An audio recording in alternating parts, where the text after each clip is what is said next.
Hey everyone! I'm back today with more Demon Slayer, and boy, I tell you, I cannot wait to see more. If you're joining me early today, it means you are one of my awesome patrons. Thank you so much. As always, I'm sending you those big old hugs right through the screen. And if not, still thank you for joining me. I do hope you'll consider supporting me that way. The link to my Patreon is going to be in the description below.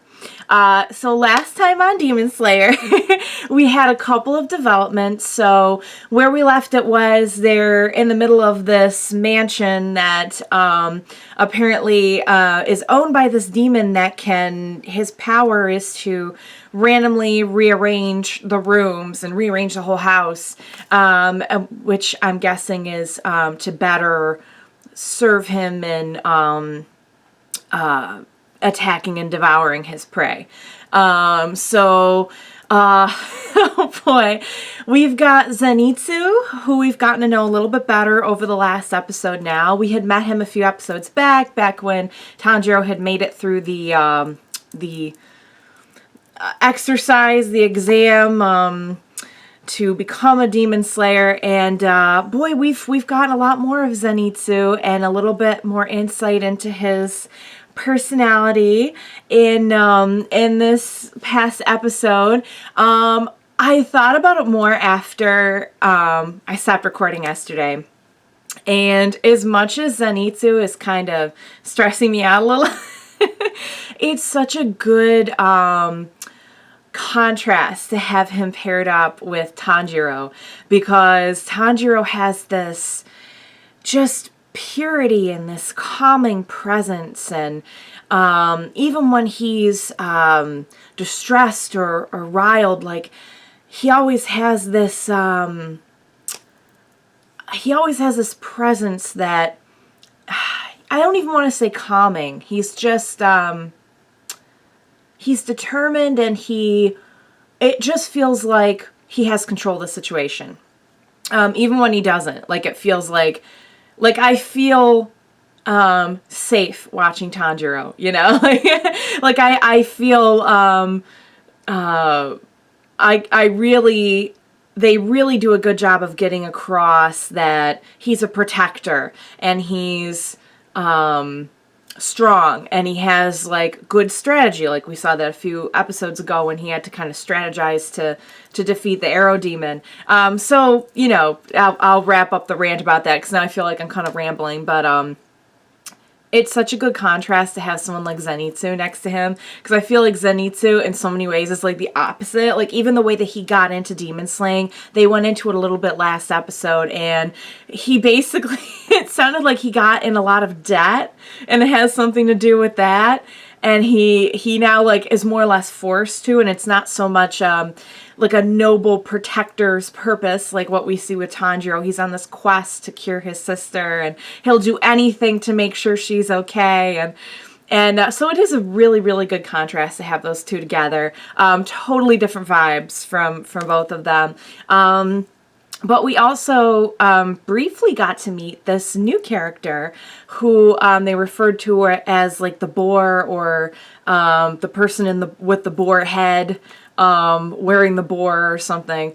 So I'm curious to know more about that individual. And it does look like, from, you know, I'm looking at the screen as it's about to get started, and I can see the title, and I think we're definitely going to get more about that character in this episode. So, I've ranted long enough. I'm sure I'm going to have a lot to say afterwards. So I say, without further ado, let's jump right into this next episode of Demon Slayer. Let's do this.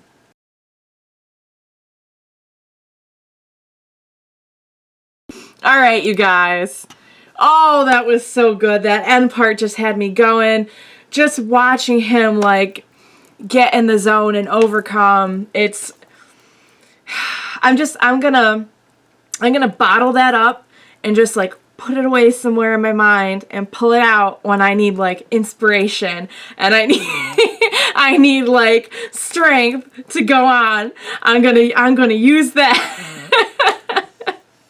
I'm such a drama queen. But man, what a great ep. So we got quite a few things in this ep. So we saw a little bit more about the other demons in the mansion. We got a huge revelation about Zenitsu. So apparently, the way it looked to me, they didn't go into full detail explaining it, but this is the way it looked upon seeing it for the first time. It looked like he went to sleep, and in his sleep, he kind of takes on this other persona or digs deep and finds something in his own persona and is like totally awesome. And he did that like thunder move, and it was just amazing. And then he wakes up and he has no recollection. So I imagine it has a lot to do with how he survived the test from a few episodes ago, because I was kind of watching last episode thinking, like, I can't even picture this guy. He is so high strung. I can't even picture him being able to compose himself for a few seconds to like defeat demons and get through that forest. And now it's making a little bit more sense. So I can't wait to see more on that and get like a full explanation. I'm sure there's so much more to it. I'm sure, I don't know, maybe it is, but like when I first saw that, my initial thought was Lunch from Dragon Ball, and how she would like, what did she do? She sneezed and she turned into like the bazooka carrying Lunch, and then she would sneeze and turn back and turn into like the cute Lunch, the meek Lunch. But I'm really curious to see, like, is there a reason behind that? Is it, or, you know, maybe it'll just go unexplained and it'll just be like a thing, like Lunch, you know, they never explained Lunch. But I'm really curious, you guys. So, of course, in true Tanjiro fashion, Tanjiro managed to find out what was going on with the... they keep on saying the name of the little drum things. I'm not remembering it right now. I'm sorry. It's a Japanese word. And he managed to figure that out. We found the brother. Thank God he's okay. Oh, I was so worried, you guys. I was so worried this was going to turn into another heartbreaking, like, family killing thing. But he's okay. All the siblings are okay. Nezuko's still outside. The boar guy, I still need to know more about him because he didn't seem to have any regard for, like, human or demon life. He just kind of seemed to want to fight. So I need to know more about that. And last but not least, we got a whole lot more about Kibutsuji and what's going on there, because we know now that the drum guy demon was one of the 12. So that blew my mind. And getting the little clip of Kibutsuji, like, he shared blood with him, but then we know he kicked him out. He took his number, his rank away because he couldn't consume enough. From what we know, from what Tamayo has told us in past episodes, these demons that are in the 12 are incredibly strong. They're like the strongest demons. So if eating more gives you more strength as a demon, and he wasn't eating enough, then it makes sense that Kibutsuji would have kicked him out, and now he's desperately trying to get his rank back, so he's trying to eat as many rare-blooded humans as he can, it seems like, because the rarer the blood, kind of the more it packs a punch, and it's like eating 50 people.